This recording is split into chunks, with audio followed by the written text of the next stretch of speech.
सोनम नाम की लड़की पुलिस थाने में आती है और वहां के दरोगा से कहती है, मेरी बहन को किसी ने मार दिया। क्या? किसने मार दिया? पता नहीं, मगर वो खूंखार जानवर जैसा दिख रहा था। दरोगा सोनम के साथ मौकाए वारदात पर पहुंचता है और देखता है कि सोनम की बहन का सिर्फ सिर वहां पड़ा हुआ था, उसका शरीर गायब था। नहीं, ये कैसे हो गया? मेरी बहन! आप बिल्कुल चिंता मत कीजिए, जिसने भी ये किया है मैं उसे ढूंढ कर रहूंगा और उसे सजा दूंगा। बस आप मुझे सारी बातें विस्तार से बताइए। 2 महीने पहले सोनम घर पर बैठी थी और उसकी टीवी पर न्यूज चल रहा था। आए दिन लोगों की लाशें कभी सड़क पर तो कभी नाले में मिल रही हैं, कभी बिना सिर के तो कभी बिना शरीर के। सूत्रों के हिसाब से ये बर्बर हत्याएं किसी इंसान का काम नहीं है। इंसान का नहीं तो फिर किसका है? इंसान का नहीं मतलब किसी हैवान का होगा, शायद ड्रैकुला। ओह प्लीज, इतनी बड़ी हो गई हो फिर भी ऐसी मनगढ़ंत कहानियों पर विश्वास करती हो? अरे ये सब सच में होता है, कुछ लोगों ने देखा भी है। कुछ भी। अच्छा छोड़ो, मैं कह रही थी कि मैं डेट पर जा रही हूँ, घर का सारा काम आज कर लेना। ओह, कौन है ये लकी इंसान? क्लासमेट है यार। चलो मैं जा रही हूँ। सोनम घर से निकलकर कॉफी शॉप जाती है। आज वो एक डेट पर आई हुई थी अपने दोस्त मानिक के साथ, जो उसके क्लास में पढ़ता था। थोड़ी देर के बाद मानिक कॉफी शॉप में आ जाता है। हाय सोनम, सॉरी मैं थोड़ा लेट हो गया। कोई बात नहीं, चलो अंदर चलते हैं। सोनम और मानिक कॉफी शॉप में जाते हैं और कॉफी मंगाकर एक दूसरे से बातें करते हैं। करीब 1 घंटे बाद उनकी डेट खत्म होती है और वो दोनों कॉफी शॉप से बाहर आने लगते हैं। लेकिन जैसे ही वो बाहर आ रहे होते हैं कि तभी सोनम से एक औरत टकरा जाती है और उसके कपड़ों पर कॉफी गिर जाती है। ओह नो, मेरे कपड़े! मुझे माफ कर दीजिए, मैंने आपको देखा नहीं।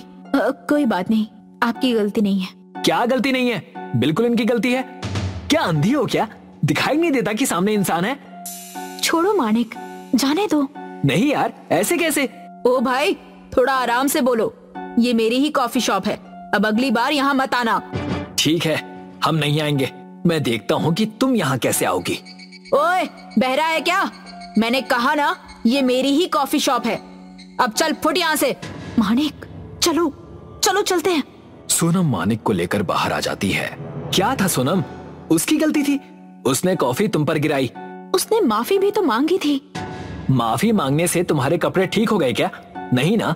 छोड़ो, जाने दो, मैं तुम्हें घर छोड़ देता हूँ। मानिक सोनम को घर छोड़ देता है और वहां से चला जाता है। अगले दिन का सूरज उगता है और सोनम की बहन भागकर उसके कमरे में आती है। दी, देखो न्यूज पर क्या आ रहा है। अरे यार, सुबह सुबह क्या कर रही हो? दी, जल्दी चलो, न्यूज पर देखो क्या आ रहा है। लिविंग रूम में जाती है जहां न्यूज चल रही होती है। आज की सनसनीखेज खबर, एक कॉफी शॉप वाली की बेरहमी से हत्या कर दी गई है। सिर को काटकर कॉफी शॉप के बाहर टांग दिया गया है। ये तो वही कॉफी शॉप है ना, जहाँ से हम हर दिन कॉफी लिया करते थे? हाँ, ये वही शॉप है जहाँ मैं और मानिक डेट पर गए थे और इस कॉफी शॉप की ओनर ने गलती से मुझ पर कॉफी गिरा दी थी और मानिक उससे झगड़ने लग गया था। आप कहना क्या चाहती हैं दीदी?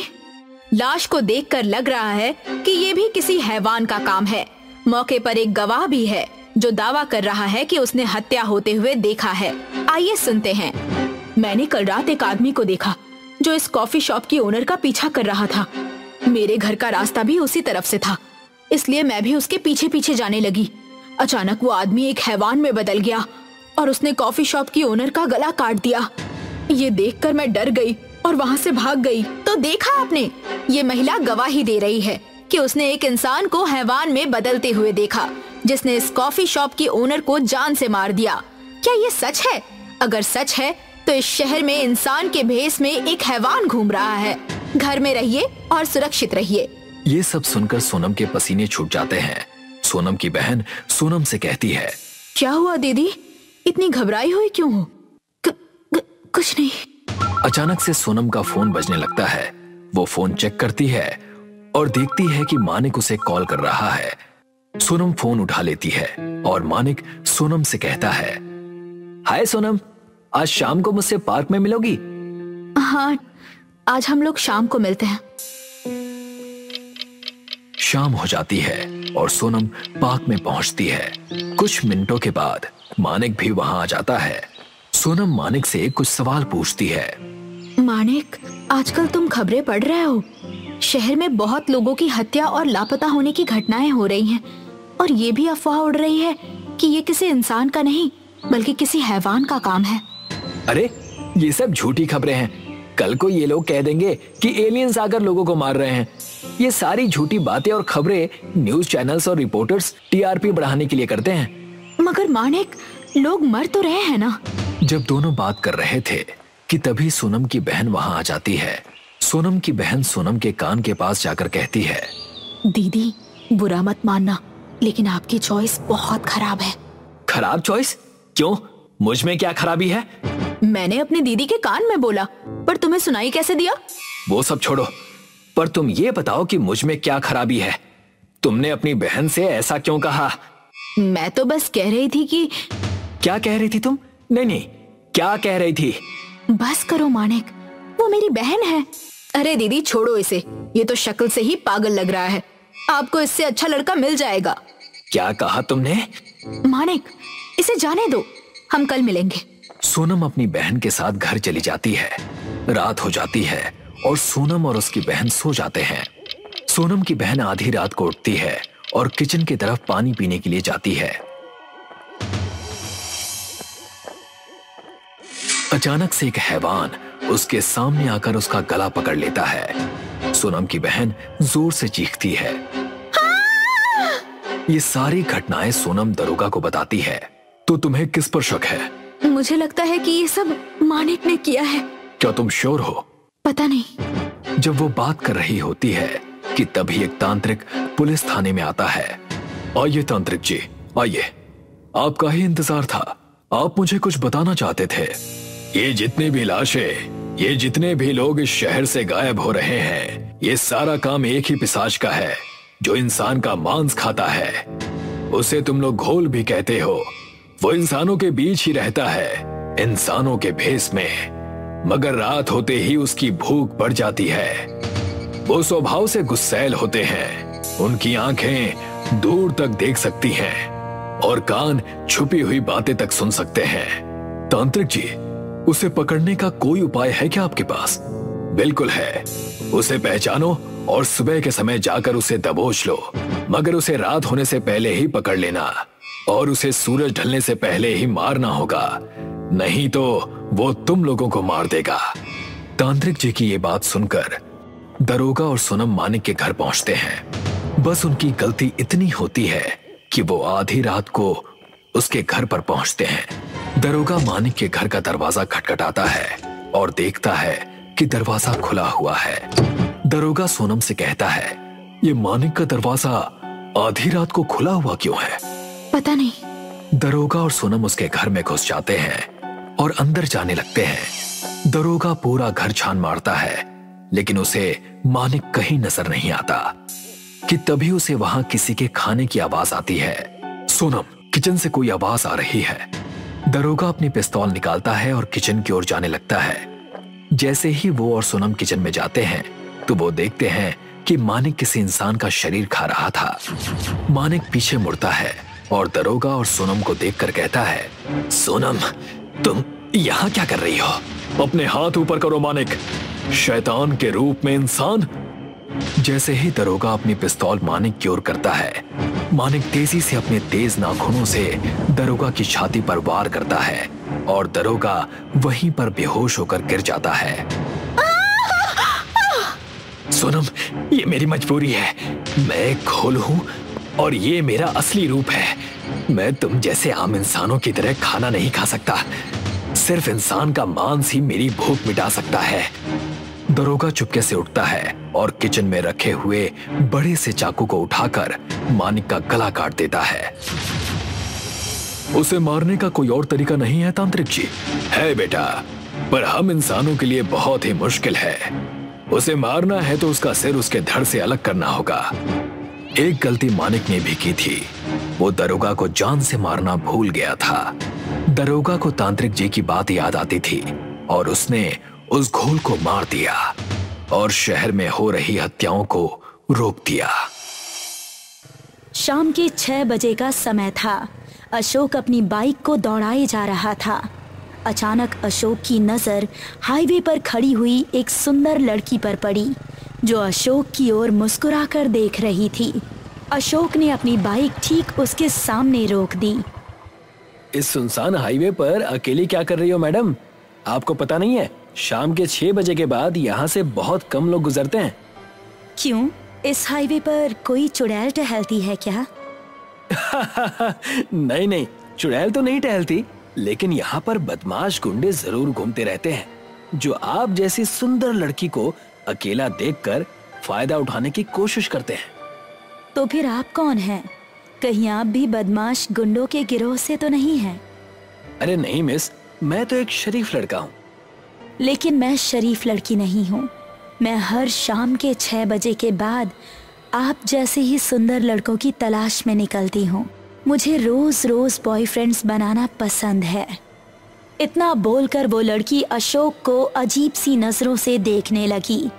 अशोक उस लड़की की आंखों में खो गया। अचानक उस लड़की की आंखें गहरी नीली हो गईं। अशोक उन गहरी नीली आंखों को देखकर बुरी तरह से घबरा गया। कौन हो तुम? क्या हुआ?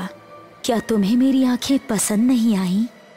इतना बोलकर उस लड़की का चेहरा एक जले हुए भयानक चेहरे में परिवर्तित हो गया।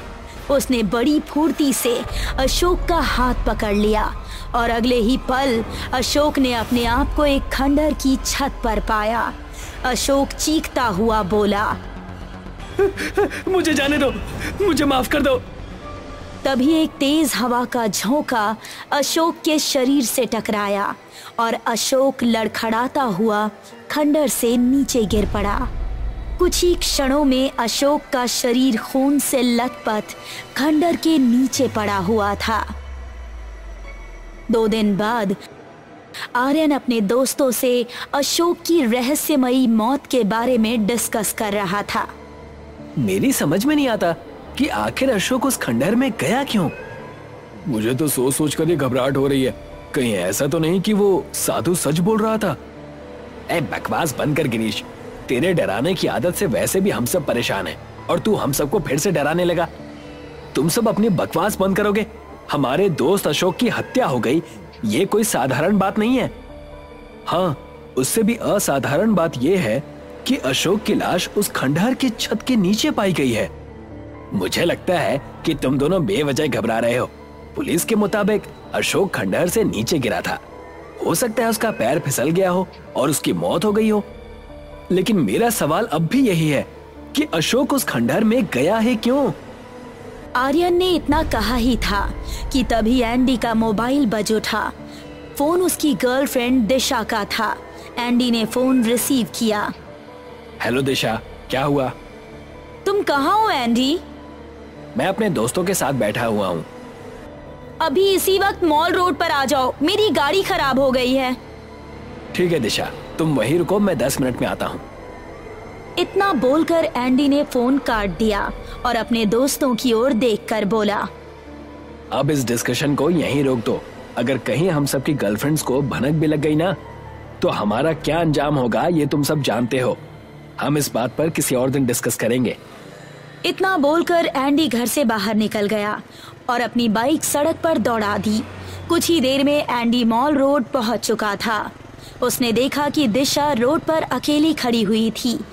एंडी ने अपनी बाइक दिशा के ठीक सामने जाकर रोक दी। तुम तो बोल रही थी कि तुम्हारी कार खराब हो गई है, लेकिन मुझे तो यहाँ तुम्हारी कार नजर ही नहीं आ रही। कार का तो एक बहाना था, मुझे तो तुम्हें अपने पास बुलाना था। मैं कुछ समझा नहीं। देखो ना, मौसम कितना रोमांटिक है, कितना सुहावना है। ऐसे में क्या तुम्हारा रोमांस करने का मन नहीं कर रहा? दिशा, तुम्हें पता है कि मेरे बचपन के दोस्त की रहस्यमय तरीके से मौत हो गई है। मैं अब तक उसकी मौत के सदमे से उबर नहीं पाया हूँ और तुम्हें रोमांस सूझ रहा है। समझ सकती हूँ, लेकिन मेरे पास इसका एक हल है। तुम क्या कह रही हो? मुझे तो कुछ समझ में ही नहीं आ रहा। तुम्हें तुम्हारे दोस्त के मौत होने का अफसोस है, तो क्यों ना तुम्हें तुम्हारे दोस्त के ही पास भेज दिया जाए। दिशा की बात सुनकर एंडी बुरी तरह से चौंक पड़ा। कौन हो तुम दिशा नहीं हो सकती। अचानक दिशा का चेहरा जले हुए भयानक चेहरे में परिवर्तित हो गया और उसने बड़ी ही फुर्ती से एंडी का हाथ पकड़ लिया। एंडी ने अपने आप को उसी खंडर के अंदर मौजूद पाया। ये कैसे हो सकता है? ये नामुमकिन है। सब कुछ मुमकिन है। अचानक उसकी नीली आंखों से आग की बड़ी बड़ी लपटें निकलने लगी। उन आग की भयानक लपटों ने एंडी के शरीर को अपने लपेटे में ले लिया। कुछ ही क्षणों में एंडी तड़पता हुआ शांत हो गया। अगले दिन पुलिस को एंडी की लाश खंडर में मिली। एंडी का अंतिम संस्कार कर दिया गया। गिरीश आर्यन के घर पर डरा सहमा बैठा हुआ था कि तभी वहां पर दिशा आ गई। आखिर तुम सबको उस खंडर में जाने की क्या जरूरत थी? ये तुम कैसी बातें कर रही हो दिशा? हम उस खंडर में नहीं गए। अगर तुम उस खंडर में नहीं गए होते तो फिर एंडी वहां कैसे पहुंचता? जहां तक मैं जानती हूँ वो तुम सबके साथ था, है ना? हाँ, वो हम सबके साथ ही था और यहीं आर्यन के घर पर बैठकर हम सबसे बातें कर रहा था। पर इसी बीच तुम्हारा फोन आ गया और उसके बाद हमें नहीं मालूम वो कहाँ गया। क्या बकवास कर रहे हो तुम? मैंने उसे कब फोन किया? गिरीश सच बोल रहा है दिशा। हमारे सामने तुम्हारा फोन एंडी के पास आया। एंडी ने तुमसे बात भी की कि तुमने उसे मॉल रोड पर बुलाया था। मैं उसे मॉल रोड पर क्यों बुलाऊंगी? मैं तो उस दिन इस शहर में थी ही नहीं। आखिर ये सब चल क्या रहा है? पहले अशोक की मौत और अब एंडी की मौत, और दोनों की लाशें खंडर में पाई गई। हमें कुछ नहीं पता दिशा। तुम दोनों के चेहरे की घबराहट ये बता रही है कि तुम दोनों मुझसे जरूर कुछ न कुछ छुपा रहे हो। मैं पता लगा कर रहूंगी। इतना बोलकर दिशा वहां से चली गई। कुछ न कुछ तो गड़बड़ जरूर है। मुझे लगता है कि अब हम दोनों को पता लगाना चाहिए। तुम सही कह रहे हो। हमें उस साधु को ढूंढना चाहिए जिसने हम सबको उस खंडर के अंदर चेतावनी दी थी। सिर्फ वही हमारी मदद कर सकता है। चलो मेरे साथ। इधर दिशा अपने घर पर अपने मोबाइल पर बार बार किसी का नंबर ट्राई कर रही थी। तभी दिशा की माँ उसके कमरे में आ गई। होनी को कोई नहीं टाल सकता है दिशा। मैं जानती हूँ कि तुम एंडी से बहुत प्यार करती थी और तुम दोनों कुछ ही दिनों में शादी करने वाले थे। कुछ भी समझ में नहीं आ रहा है माँ। सब कुछ अचानक से कैसे हो गया? तुम किसे फोन लगा रही थी? अपनी दोस्त ऐना को। देखो ना माँ, ऐना मुझसे मिलने ऑस्ट्रेलिया से आई थी। एयरपोर्ट पर बाहर आकर उसने मुझे कॉल किया था। मैंने एंडी को ही उसे रिसीव करने के लिए भेजा था, मगर एंडी ने मुझे बताया था कि उसके पहुंचने से पहले ही वो एयरपोर्ट से निकल गई थी। उसका कुछ पता ही नहीं चल रहा है। पिछले 10 दिनों से उसका मोबाइल स्विच ऑफ आ रहा है। ये तो बहुत चिंता की बात है। ऐना हमारी जिम्मेदारी है। वो इतने दिन से लापता है और तुमने मुझे बताया तक नहीं। तुमने अभी तक पुलिस को उसके लापता होने की जानकारी दी है या नहीं? तुम्हारे पिता की तो पुलिस में बहुत अच्छी जान पहचान है। माँ, मैंने पुलिस को सब कुछ बता दिया है।